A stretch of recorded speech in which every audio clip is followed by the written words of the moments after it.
all of your forwarding and freight shipping needs. We at Trin Forwarding International are committed to product delivery. At Trin Forwarding, we have the much needed experience, professionalism, and due diligence in freight forwarding, shipping, and cargoes. We deliver with timeliness and precision. You can reach out to us at our Caribbean office in Trinidad and Tobago, telephone number 868-624-6250, or our Florida USA office at 305-887-9722. Assalamu alaikum and welcome to Who is Who in America on Alhikmat TV 24/7 online. We are very fortunate to have with us on today's program Vice Mayor Iris Seipel. Did I have that name correct? You did. Wonderful, and welcome to the show, Vice Mayor Iris Seipel, and to our viewers out there. Vice Mayor Iris Seipel is the Vice Mayor for Pembroke Pines City here in South Florida, in Broward County to be exact. And just to let our viewers throughout the United States and other countries who are viewing this program, Pembroke Pines City is one of the most beautiful cities in the United States of America. And while we're talking to the Vice Mayor, she may let us know a little bit about the status of Pembroke Pines City in America. I know it was ranking somewhere 5 or 6 in the United States once upon a time. So, Alhamdulillah, for free copies of the Holy Quran, contact Alhikmat Caribbean office at 1-868-325-8276. You can also follow us on Alhikmat TV, YouTube, Facebook, Instagram, etc. For more information, you can also contact Alhikmat's Florida USA office. You can visit our website at www.alhikmat.com or call us at 1-800-804-0267 or 954-986-0158. Allah, ya Allah, ya Allah, His throne extends over the heaven. It's savings and big discounts when you shop at Fens nationwide. Upgrade your home or treat yourself to something special. Enjoy store-wide savings on furniture, appliances, electronics, bedroom, and so much more when you shop at Fens of Marbella, Chagonas, Pinal, and Piaco. Visit us in store for more information or call 650-FENS, that's 650-3367, or check us out on Facebook, Fens of Trinidad and Tobago, serving generations. Without any further delay, we want to hear a little bit about the background of Vice Mayor Iris Seipel, where she was born, her upbringing, and how she became Vice Mayor. And very soon, God willing, she will be the Mayor of Pembroke Pines here in South Florida. So stay tuned as we talk to the Vice Mayor of Pembroke Pines City, Iris Seipel. Welcome to the show once more. Assalamu alaikum to you all. It's very nice to be here, and thank you so much for the invitation. Sheikh, you did ask. I guess I'll just start off with a little bit telling folks about me. I was born in Hollywood, which is a city here in Broward County, and so I have lived here virtually my whole life and moved to Pembroke Pines. My husband and I moved to Pembroke Pines about 29 years ago. So we've been a pretty steady resident here for a while. My husband and I will be celebrating our 55th wedding anniversary in a few months, and we have a large family. We have 5 children that are all grown adults now. Thank goodness for that. And but we have 11 grandchildren, and we have been blessed with 6 great grandchildren. Wow. So we as a family stay pretty active family, and we enjoy it a lot. We enjoy it a lot, and we feel very blessed about that. Wonderful. Wonderful. So now, just to let you know, as you let us know what's going on, I will probably cut in here and there in the conversation, to ask questions that our viewers might be thinking in their mind. We got people all over the world that view this program. plus locals, national, international, as we say. So, as they may have in their mind questions passing, I may want to ask you those questions. So we be a little more interactive in the conversation. So as you were saying, continue. That's great. That's great. But as for me, I've always been a very active person. When our children were younger and were in school, I was very active. Obviously through the school and through the community. I would attend, say, county commission meetings if there were issues that had to do mostly with maybe education or the community that I was living in, at a county level. I just always have been a person that wanted to be involved in what was happening in my community. And so when my husband and I moved to Pembroke Pines, I started attending some of the commission meetings to learn more, at a different level, what was happening in my city. And I was appointed to one of our city boards, the Board of Adjustment, which hears residents' requests for variances on things that don't necessarily meet code in their property, but they needed a variance for. So I did that. I was the chair of that for, I think, the 5 years that I was on that particular board. But I would start attending a lot of the commission meetings and started following things. And then came the opportunity for me to run for city commissioner. And so I did. And I won. I was very happy. I worked very hard at it. And I think that what happened was that. What year was that? What year was that when you won? That was in August of 2004. Wow, very nice. That's almost 20 years ago. You have been on the commission there. Wonderful. Almost 20 years on the commission, and I've been elected and then re-elected 5 times. And 2 of those times I didn't even have any opposition. So running unopposed is a good thing. It's definitely a good thing. That is interesting. You know what? Before you continue, that is such an interesting, because I want to ask you about that commission board and how it works, so people and our viewers will have a better idea. But when you were growing up in Hollywood, was that around the time when there was a mayor by the name of David Keaton? Yes, actually, he lived. I went to school with his daughter. He lived only a few blocks from where I lived in Hollywood. Correct. Oh. He was a very nice gentleman. I think that what I remember, of course, I was a young girl at the time, but what I do remember is that he was a pretty popular mayor, and a lot of folks thought that he did a good job as mayor in directing the city, to grow up. I personally did not. I mean, like I said, I went to school with his daughter, but I didn't know much of his politics at the time or anything. So when I make reference to that, it's just things that I've heard through the years, not necessarily a personal experience with him. Yeah, well, one of the reasons why I asked, because he was known to be very, very, very interfaith, because I read a little bit of his background, and when I were the president of the Interfaith Council of Greater Hollywood. And I'm saying this to you because I know you love interfaith and you love this cultural diversity, and that's why I'm sharing this. When I became president of the Interfaith Council, and I went back into the records, that Interfaith Council was founded by Mayor David Keaton. And really? Yes, Wow. And for many years, for more than 40 years, he had an award that he gave, a David Keaton Interfaith Award, which I happen to have got one of that award that he sponsored and came from his family or his trust fund, whatever it may be.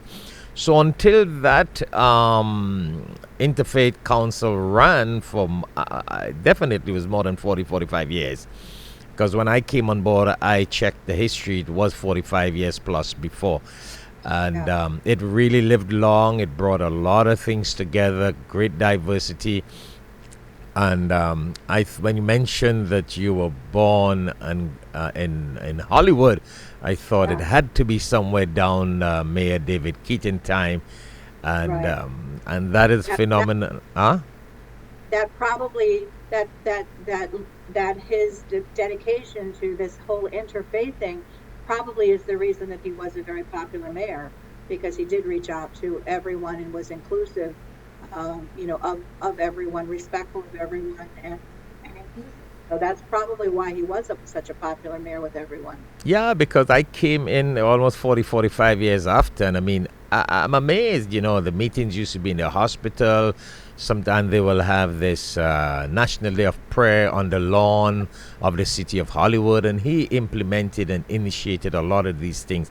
And this is phenomenal that, as we pray that you become the next mayor of Pembroke Pines, it will be very interesting that we might have some of those kind of faith and cultural activities in Pembroke Pines, especially in today's time and the need for all of that. And I know you are very supportive of these things. Well, as you know, I've held already, and I'm not the mayor. I'm just as the vice mayor, have held 2 clergy breakfasts to bring Interfaith together, and I think the first meeting was a lot of just sort of self-introduction and who we are and what we are and kind of the direction we'd like to go in as a group, as a community group, and then at our second meeting, we talked a little bit more and started getting, I think, a little bit more organized and a little bit more direct in the path that we want to take. So I look forward to again hosting one of those breakfasts, and also to take what you brought, Sheikh, from your group, your interfaith group that you have, to how do we combine all that? How do we combine that, and how do we make get the best of all, to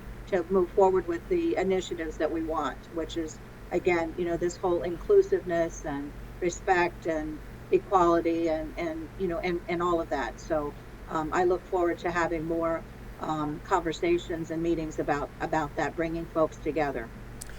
Wonderful. So on that note, I want to ask you, as you were saying, about the commission, and that sounds very interesting, and I'm sure that the Pembroke Pines residents and people all over South Florida will be very, very happy to hear this progress, especially with this being the year of election in the United States of America. From being the chair of that commission board, or that what area was it you were in charge of?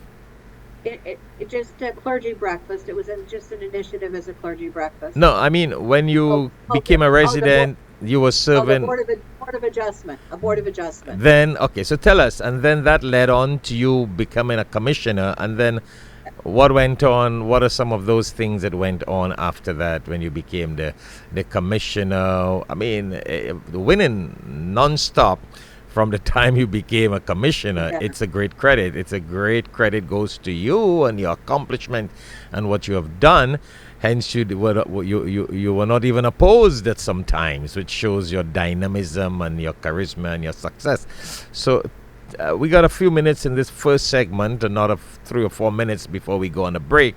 What are some of the highlights of those years you can tell our viewers? Well, I think that, and I say this very respectfully, I have not, and I will not ever be outworked by anyone. And what that means to me is that I'm always available to the residents. I'm always available to them, whether it means that they're calling me, I'm reaching out to them, I'm out in their community, I attend their HOA meetings. If we don't have good as an elected, if we don't have good communication with our residents, how do we know what their issues are? How do they know what they expect their government to do for them? How do we know what they expect their city to do for them?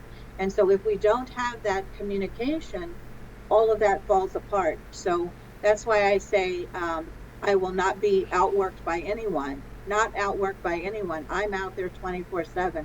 I get phone calls 10 o'clock at night, 2 o'clock in the morning. I answer those calls because someone is calling me because they have an issue and I'm their elected person and I need to be there for them. I don't have all the answers. I don't presume to say I have all the answers, but I darn sure I'm not going to get left in the cold by not trying to find an answer or trying to find someone who will provide an answer for that person. Making those connections with other agencies and other folks sometimes helps cut through that red tape and gets things done. So Is that kind of really what you're asking, as far as how do I get out into the community and how do I do that? That's what I do. I'm always available and I'm always there, willing to help. I get invited to birthday parties. I get invited to weddings. I get invited to, unfortunately, sometimes funerals to speak. So that just shows, to me, that shows the quality of the relationship that I have been able to develop with my residents, that they think of me not just as their elected official, but also as a friend and someone who's an advocate for them. And that, I would surely endorse that, because in the past years, I ran into you many times at different interfaith programs and different community programs. I know we ran into each other, which is definitely evidence and proof that you do make the time. And I'm talking about a Saturday afternoon and a Sunday evening, that you would go out to these community programs, even if it's not even in your city. I've seen you in other cities and other programs. So credit really goes to you. And that's why I asked that question, because I know it takes a lot of time and a lot of effort for you to do those things, and hence that's why we see you being the next mayor of Pembroke Pines. That would be great. And if I just have a minute, I want to say also that I don't want to take all the credit for doing that. I absolutely want to give credit to my family, to my husband especially, that they understand that this is sort of my calling, and that they know that sometimes my time is not always just my time, it's time spent somewhere else, and that they understand that sometimes I don't make dinner, or sometimes I'm a little bit late for dinner, like 10 o'clock at night or something like that when they get home. But they understand that, and to be a good elected, I think, in my opinion, to be a good, effective elected official and be able to do it how it should be done, you need family support as well, because it does dig into family, and they understand that, like I say, that this is my calling, what I'm supposed to be doing, and so they're very, very supportive, and I'm very appreciative of that. And again, I want to support that, because I know there are times you call me, not during office hours time, but in the evening, maybe when you're at home in your kitchen doing your domestic chores, and you will call for interfaith prayer or some community thing, which is a sign that you did, you do enjoy what you do as the vice mayor. And even if it takes time out of your family, responsibilities and duties, you will go that 9 yards to make sure things get done. Whereas there's some community people who will just do things between 8 to 4. And if it's not done, then they forget about the world. And you are not that kind of person. You make things happen. But we got to go on a short break. When we come back, I want to ask you a little bit about your time that you spent as a county clerk at the Broward County Court. I think that's it. You were there for some time, what you did, how you ended up there. And then I know you have a lot of love and a lot of affection for children and schools, and that charter school support that you did. If you can share a little bit of that with our viewers, it will be phenomenal. All right. So to our viewers out there, we have been talking to Vice Mayor Iris Seipel, the Vice Mayor of Pembroke Pines City here in South Florida. Stay tuned. When we come back, we'll continue this conversation, inshallah, God willing. Do I go off the video now for a few minutes? Yeah, you could. Assalamu alaikum. Allah gives hikmat, wisdom, to whomsoever He wills. And whomsoever is given wisdom is certainly given a lot of good. Only the people of understanding will benefit from the reminder. Tune in to Alhikmat TV for khutbahs, lectures, and Islamic reminders. Assalamu alaikum wa rahmatullahi wa barakatuh. Dawah and Interfaith Institute presents for the first time in U.S.A. Dawah and Interfaith training with education in world religions from religious professors and spiritual leaders of different faiths. This is a 6-month weekend course designed for brothers and sisters local, national, and international who are seeking to learn the importance of dawah and better understanding of faith and cultures. For more information, please contact 1-800-804-0267 or 954-986-0158. You can also contact via email at alhikmat@alhikmat.com or visit our website www.alhikmat.com. Alhamdulillah, for free copies of the Holy Quran, contact Al-Hikmat Caribbean office at 1-868-325-8276. You can also follow us on Alhikmat TV, YouTube, Facebook, Instagram, etc. For more information, you can also contact Alhikmat's Florida USA office. You can visit our website at www.alhikmat.com or call us at 1-800-804-0267 or 954-986-0158. Allah, ya Allah, ya Allah. His throne extends over the heavens.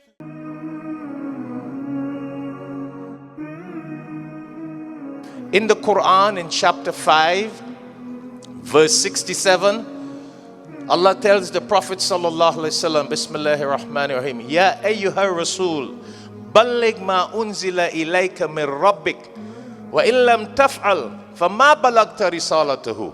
Very deep. Allah tells the Prophet sallallahu alaihi wasallam to spread the message of the Quran.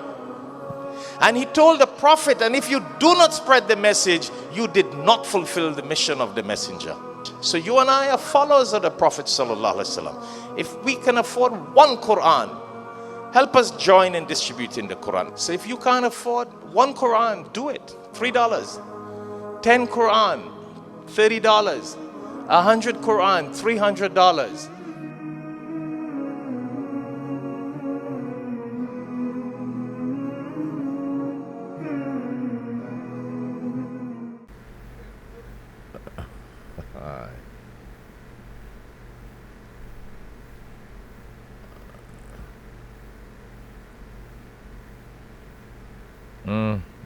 All right, Niamat, I'll have to use, this is a little substitute we are using here right now. So. All right, so we ready? Good. I'm ready. Okay.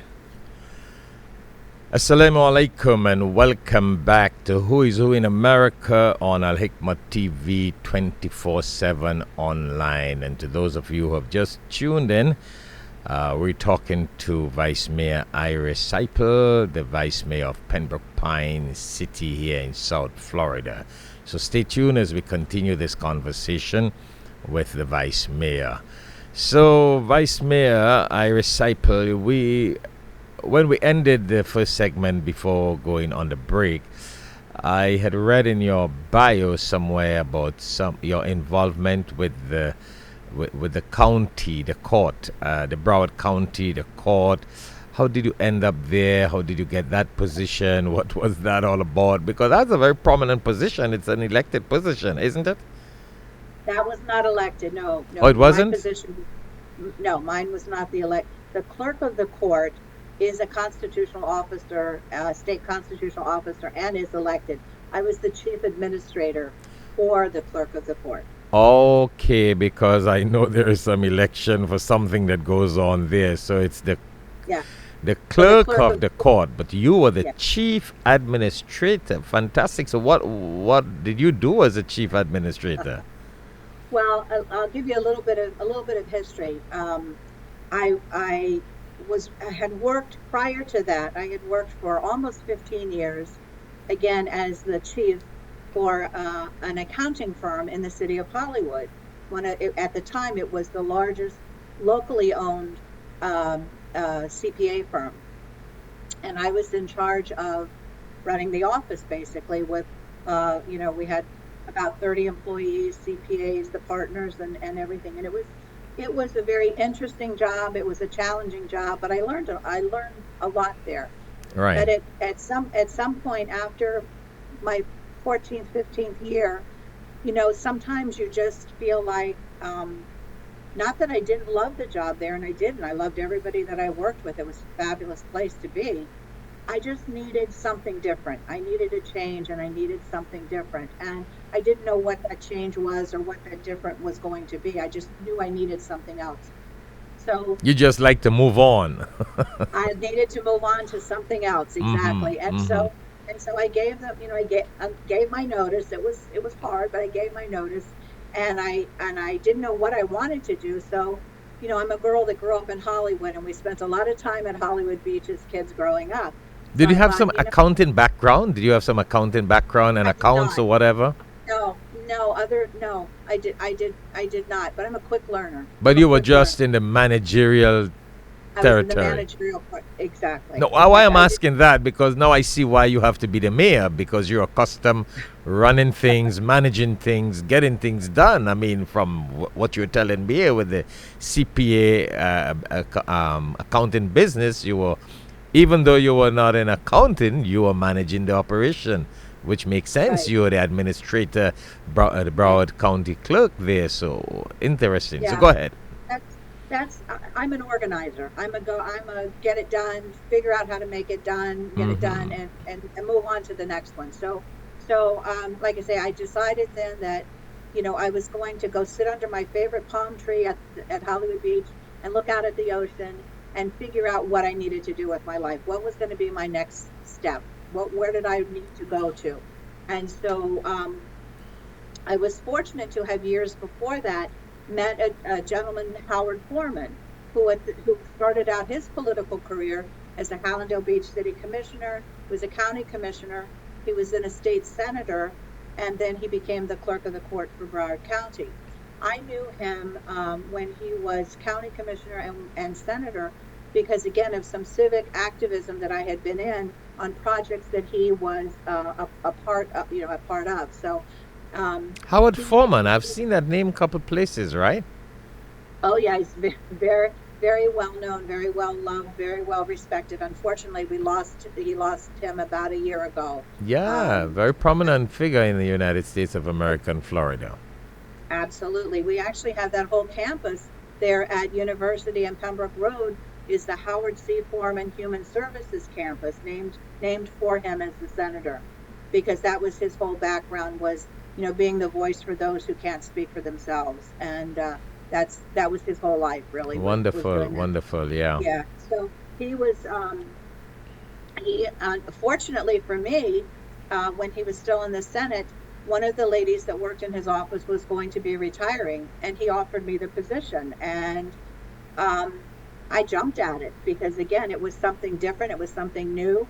He was such a well-respected person, that I thought this is a good thing. He can be a good mentor for me. I can learn a lot, from him, which of course I did. And so I worked with him, his last year when he was in the Senate.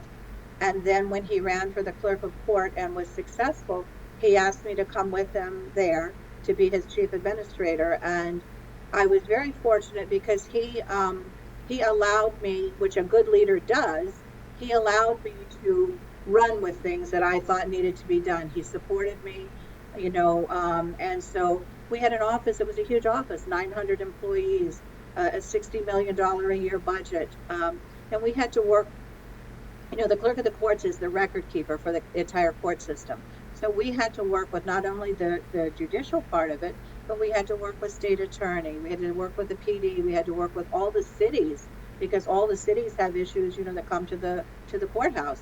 All the police agencies. So we had to deal with everybody and as well as our employees and our unions, our employee unions. So I have that gave me such a varied background and experience on so many levels that I think makes sense why now I should be the next mayor, because I do have that experience of running a large organization and city is kind of in the same ilk as that.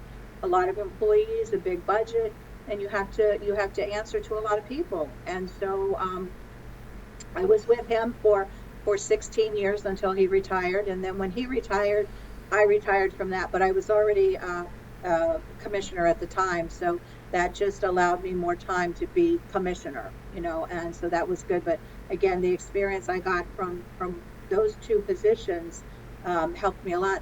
The other thing is my husband and I have also been small business owners. So, we've had, my husband's father had an accounting firm that we own. My husband especially, worked at the accounting firm with his dad right in Pembroke Pines. We've been small business owners. We owned a restaurant and lounge on North Perry Airport called Mayday's Restaurant. We were there, had a contract again with Broward County, and did that. We've also had some kind of exciting things in our life that a lot of people maybe don't do. We were thoroughbred racehorse owners, breeders, and racers. So we did that for a number of years. And just I bring up these things because not anyone by itself, but collectively together, they have made me kind of who I am and have brought to me the experience, knowledge that I have in how to manage and how to get things done. I think the best thing that I can say, though, about being a leader, and I think this is about me, I really do think this is about me, is that to be a really good, effective leader, you don't have to know everything about everything. That would be impossible. But what you do need to know and do need to do as a good leader is to surround yourself with people that do know a lot, and you can rely upon them to bring their expertise and their knowledge in whatever their particular area of expertise is. Bring that to the table for you as the leader and your team to make decisions and to move forward. So I think that's really a kind of a definition of a really true good leader, is that they don't have to know and they don't know everything about everything, but they do surround themselves with people that are trustworthy, that are knowledgeable, and we work together as a team. So, saying that, that is very powerful. That is very deep. I've always heard that when I was studying in my career, that a great sign of wisdom is when people stick around those who have knowledge and those who have experience.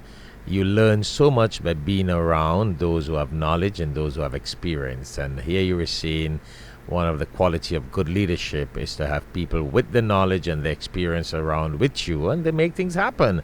And that's really one of the key success to many powerful leaders. They get the right people around them.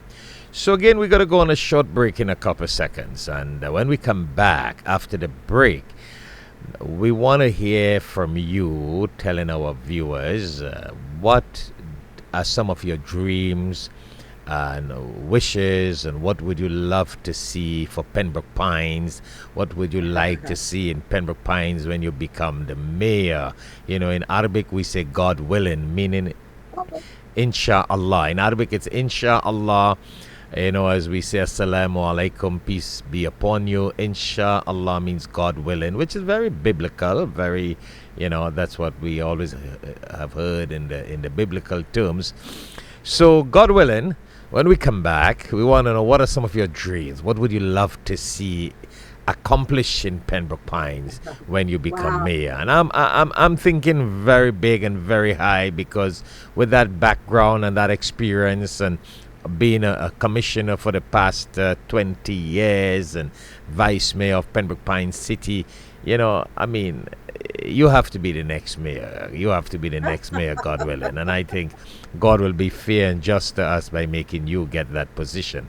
So, to our viewers out there, when we come back, we are going to continue this conversation with Vice Mayor Iris Seipel, Vice Mayor of Pembroke Pines City.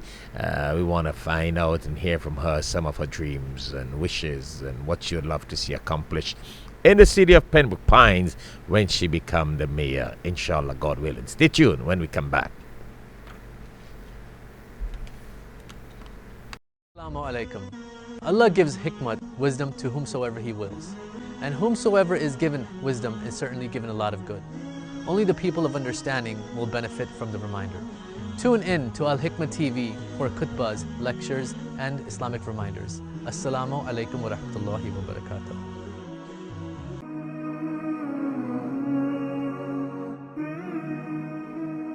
In the Quran, in chapter 5, verse 67, Allah tells the Prophet sallallahu alaihi wasallam, Bismillahir Rahmanir Rahim, Ya ayyuhar Rasul, balligh ma unzila ilayka min rabbik, wa in lam taf'al فَمَا بَلَغْتَ رِسَالَتَهُ. Very deep. Allah tells the Prophet sallallahu alaihi wasallam to spread the message of the Quran. And he told the Prophet, and if you do not spread the message, you did not fulfill the mission of the messenger. So you and I are followers of the Prophet sallallahu alaihi wasallam. If we can afford one Quran, help us join in distributing the Quran. So if you can't afford one Quran, do it. $3. 10 Quran, $30. 100 Quran, $300.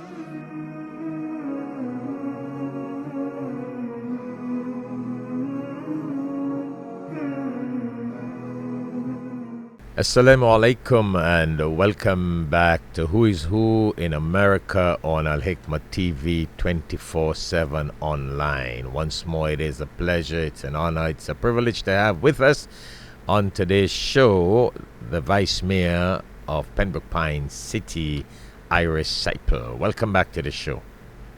Thank you. Good. It's been a pleasure so far. Good. Thank you very much. I'm glad that you took the time to be with us and to talk to us, and we can talk to you. This is really nice, and this is a sign of really a good community leader when you make time for the community and discuss and share your experience. I mean, you know, your background is very motivating to people out there. I'm sure a lot of people hearing your accomplishment and your achievement, they would want to be like you. A lot of men, women, and children when listening to you and looking at your background. So now that we have come to the last segment, we got just about 10 more minutes again, and time is gone. I know it sounded like 45 minutes. Just gone, and there's so much we can talk about. So tell us, when you become mayor, what would you love to see under your leadership as the mayor of Pembroke Pines City? Well, there's actually two kinds of answers to that question. Yes, you tell us. and so my first would be, you said, what is my dream, what is my wish? Yeah. So my first part of that would be that, obviously, that we could all live in peace. Mm-hmm. That we could all live in peace. That we have to teach our young. We have to teach our young how to live in peace, why they should live in peace, how they can live in peace. We have to teach our young that. The next kind of level of that, not the second part, but part of this is that my wish would be that everyone would have what they need, not necessarily what they want, but what they need to have a good life. And that can be their faith, that can be objects, it can be possessions, it can be a lot of different things to different people. But the difference that I'm asking for is that people understand what they need, what's important, not necessarily what they want. And that is very powerful, because a lot of people, you know, they become very extravagant and they find themselves in unnecessary problems when they strive for what they want as opposed to what they need. And sometimes what you want may not be necessary for you, would not be good for you, and it's considered extravagance, and it's not useful, and it can be a waste of time, only to realize that you have wasted your life. So that's a powerful statement. I love that. People need to know what they need to be happy, to be successful, and to accomplish goals in life. Yeah. So that's kind of like, you know, my two-part answer to this question of what is my dream. And so it's the living in peace and then determining what you need, not necessarily what you want, and getting that and getting what you need. The other part of it is more specifically to the city itself and the city issues that we have.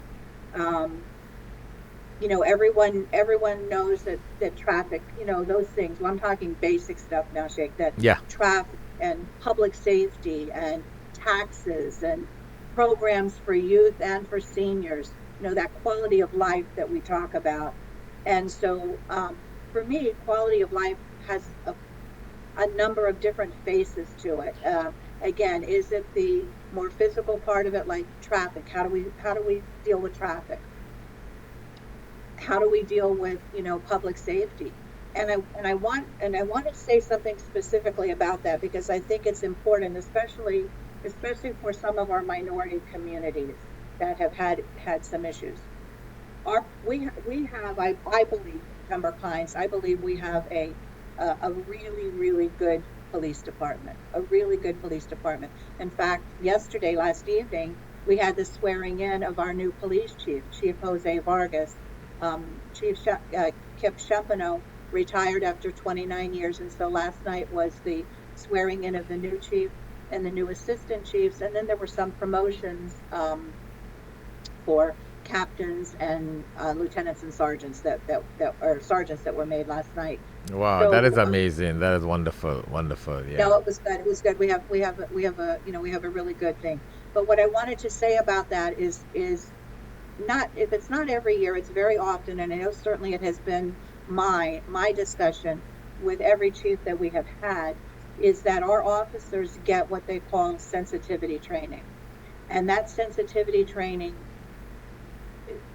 should an officer come up upon a situation, there could be reasons why they need to handle that situation a little differently. Perhaps it's very obvious that someone may have a mental health problem. It could be very obvious that someone may have a physical problem. It could be anything that, someone would say, oh, wait a minute, their skin is a little different color and I don't quite know what to do, or I don't know what to do with this young person. We can't have that going out. We have to have that sensitivity training that our officers, whatever type of situation they come upon, they are sensitive to that issue and they handle it properly. I know, for example, there was a big story a couple of years ago all over the news about a young man who was very autistic and was in this situation, and a police officer, this was not us, it was I believe in Dade County, if I remember correctly, did not have the training or didn't use the training that he had. And an autistic person, sometimes you can't even just physically touch them, because that causes more of a bad reaction than just trying to talk to them. So that's what I'm saying, is that sensitivity training for me, for our police department, has always been a big priority, on how that they receive that training and that they receive refreshers and that they know exactly how to deal with any situation that they come upon, especially those that are a little more unique. Domestic violence is very scary, it's a very dangerous situation. So there are a lot, and they have to have that training. But I think that's so good for whatever the situation is. So traffic, we'll deal with traffic. We'll find ways that, some of it's going to be that we have to widen roads, add some additional lanes, do things like that. We'll figure that out. We'll figure out how our police need to handle things. We'll figure out that we have good quality of water. We'll figure out our garbage issues. We will figure all those out, because we're going to have a team together that's going to make sure we figure those things out. Right. We're going to be much more related to the actual residents and have their input as to, it's their city, it's their taxpayer money that we're spending. They need to tell us what their desires and wants are. But again, all of this that we do, city issues like that, are very, very important. And I just confidently say they will be handled. We will find a way to handle them, just like we've done my whole life. We find a way to handle things and solve the problem. But we, again, still have to go back to what I said earlier, the really big picture, the really important thing in the city of Pembroke Pines is how do we all live together? How do we all accomplish these goals together? No one can do it by themselves, nor should they. We have to do it together. Yeah, speaking about the traffic, there's something that came across my mind, and maybe there is a law for it, I don't know. But as the vice mayor and the next mayor to be very soon, maybe I need to mention to everybody, the election is on March 19th. Yeah. March 19th will be that grand and great day of the mayor's election, in which we will be commemorating and celebrating you being the mayor. And you know what? March 19th is my birthday also, so it's going to be a very interesting day. I hope I can give you a nice birthday present. Yes, we're going to celebrate both together. Celebrate both together. There was something that was passing through my mind. I always see, and I wish Pembroke Pines City could make it happen. No, as I said, there probably is a law. I don't know. I'm on no commissions. I don't know. I see people who do landscaping. They cut the grass in the middle of the road, on the side of the road. And what is so very frustrating, they blow everything in the middle of the road. Is there a law for that? Should they not? Why are you cleaning? Okay, one is the grass is cut, but they just blow all the leaves and the garbage in the middle of the road, and then the wind comes back and blows it back on the side. The traffic passes by. I mean, shouldn't they have some mechanism to rake it up, vacuum it up, or do something rather than dirty the road? Plus, it's dangerous.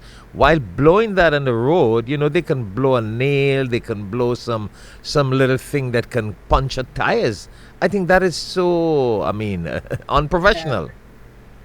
Unprofessional. I think that I'm not sure that there's a law for that, but certainly that should be language that's included in a contract. When you contract with someone for that service, there should be something in that contract that says that they will take care of and clean up what they create. And they're creating, cutting this grass or cutting, the weeds or whatever may be there. They need to clean that up.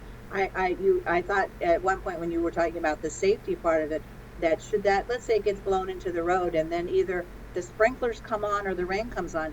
Now you have something that's very slick when someone with their car driving, perhaps they put on their brakes and they slip and slide because now that wetness has caused that. So safety, but I don't think that there's a law for that, but I do think that should be language that should be looked at in the contract when someone contracts with a vendor to provide lawn service. Yeah, I think so, because you're cleaning the middle, you just cut it, and then you dirty the middle of the road, and then there are little screws and nails that can go into the tire of someone, which is a safety issue. So I always see that. I'm like, you know what? It happens in most cities. All over the place I see that. So maybe I just made a note to check into that. That might be something Pembroke Pines can start with and teach the rest of the cities. Don't filter the road. You know what, Vice Mayor? It's dangerous. You're driving and they blow this thing on you and some particles or something can get onto you. But anyhow, we just got about a couple seconds or minute to close. So the ball is in your court. And again, we wish you all the best. All the best in the upcoming election on March 19th, and you being a person who have been winning your seat for the past 20 years, and now from vice mayor to mayor, we know for sure that you will win that, God willing. So tell us, in the next 1 minute, what do you have to say in your closing remarks? So quickly, there's two little things I want to hit on very quickly. One, you talk about, you mentioned, 20 years, and so some folks may say, well, it's time to clean house and put in all new. You really kind of have to have a mix. You need the long time people there because you need that knowledge and experience. You need the contacts that have been formed over the years when you have to work with other agencies, and that doesn't just come your first year out there. That takes time to make that happen. You need longer. You need middle, and sometimes it is good to have some experience. With some experience, new people in to get new ideas, but those people still can always come to their commissioner with ideas. So please don't say 20 years and being there need to remove because it's too long. Get new people in. You need that experience. We need that experience in there. We need that contact. The other thing, very quickly, is not last night, but the night before, we had our 13th forum. We've been doing it for 5 years now, our 13th forum on raising positive children. And what we do in that is, Sheikh, you and I have spoken about this many times, about this social media and how it has been so tough on our young folks and has led to bullying, suicides, low self-esteem, a lot of very negative things for our young folks. So we bring together professionals, mental health people, psychiatrists, psychologists, teachers, experts in the field, in those fields, and what we want to do is provide to our families and to our students knowledge and contacts with those professionals that should their family member need some help with this. And again, it goes to all of our communities. that low self-esteem that our young folks have. We need to do away with that. They should be on top of the world. They should not be feeling bad or sad about anything like that. We have to teach them respect. We have to teach them respect for everyone. I don't always have to agree with you, and I don't always have to support you, but I do have to respect you. And we need to teach that to our young folks. And that's what our Raising Positive Children is really all about. That respect, and that, improving your own self-esteem. You are worth something. You are worth a lot, and you need to know that, and you need to feel that. And unfortunately, so many of our young folks do not. And we, as the adults in the room, it's our responsibility to give the best to our young folks that we can. And part of this Raising Positive Children is actually that, giving the best to these young folks. They are, I always say when I'm at events with the kids and the parents are there, I say, these kids, these young people we're looking at here, these are the most precious gems that we have. And we as the adults must take care of them. We must provide that good opportunity for a good future, that they grow up and become self-reliant, productive people, and be part of a community, and gain your worth by being part of a community. But we have to give them that opportunity. We have to make sure that happens for them. And so I'm very, very proud of this Raising Positive Children. We actually won a statewide award for this program, and other communities have taken up this as an example, like a template, if you will, and they are doing things. I hear when I go to the Florida League, which are cities from all over the state, elected officials, and I talk to them, they say, yeah, we started that, or yeah, we started a youth program, or yeah, we did this because of some of this. I'm very, very proud of that. These kids are our future. They are our future. They are the future leaders of our world, and we need to make sure that we have done everything that we are supposed to do as adults to give that to them. Thank you very much. And I know you have made a great contribution towards the success of that, and empowering the youths and the young people and the future leaders. You have been that backbone person and very dynamic person in making that happen. So thank you very much. And again, as we said, when you become the mayor of Pembroke Pines, I know you will get that even much stronger in the family life and the future of our young people. So thank you very Our quality of life, family life, quality of life. Yeah, absolutely. When we had our meeting the other night, we had over 700 parents there. Wow. I was supposed to attend and I was out of town, so I apologize for that. I apologize for that. You'll be to you've been to them, but you'll be to the next one. So yes, thank you very much again, and thank you for being on the show. It was really a pleasure, and with your 20 years of experience, that will be a great light and education and experience for our people and powerful leadership for this city. That's what we need in the city of Pembroke Pines. So I want to congratulate you in advance. We think very positive. We are very optimistic that you will be the next mayor come March 19th, 2024. And to our viewers out there, we were talking to the Vice Mayor of Pembroke Pines City, Iris Seipel, who will be the next mayor come March 19th, 2024, inshallah, God willing. And it has been a pleasure talking to her. We learn a lot from her experience and knowledge, and we will benefit a lot from her when she becomes the next mayor, inshallah, God willing. So let's stay tuned to Alhikmat TV 24/7 online, and it has been a pleasure to be with you and a pleasure to be with the Vice Mayor, Iris Seipel. Thank you very much, Vice Mayor. Get everything you need at Fenn's Agri Center and Hardware Superstore, located at 243 Southern Main Road, Marabella. We carry a wide selection of hardware and agri products. Visit us in-store or call 650-3367. Casa Nouveau Investments in Guyana. Sharia Bacchus, CEO of Casa Nouveau Investments. Brokering of sales and rentals, commercial properties, industrial properties, residential properties, and land. Property management, property development, interior design, and real estate investment consultancy. For more information, please call at 954-326-9537 or 592-643-5948. You can also email at shariabakis3@gmail.com. Dawah and Interfaith Institute presents for the first time in USA Dawah and Interfaith training with education in world religions from religious professors and spiritual leaders of different faiths. This is a 6-month weekend course designed for brothers and sisters local, national, and international who are seeking to learn the importance of Dawah and better understanding of faith and cultures. For more information, please contact 1-800-804-0267 or 954-986-0158. You can also contact via email at alhikmat@alhikmat.com or visit our website www.alhikmat.com. Linda M. Kaplan, PA, an immigration law firm. Over 40 years of legal services in immigration and naturalization matters. Contact her at 305-670-7665. Once again, 305-670-7665, or email her at lk@lindakaplan.com or visit her website lindakaplan.com. You can also contact for more details the Alhikmat office at 954-986-0158 or 1-800-804-0267.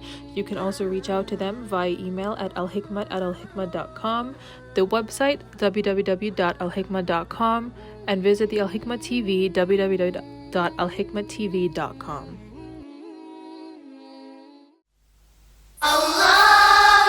Alhamdulillah, for free copies of the Holy Quran, contact Alhikmat Caribbean office at 1-868-325-8276.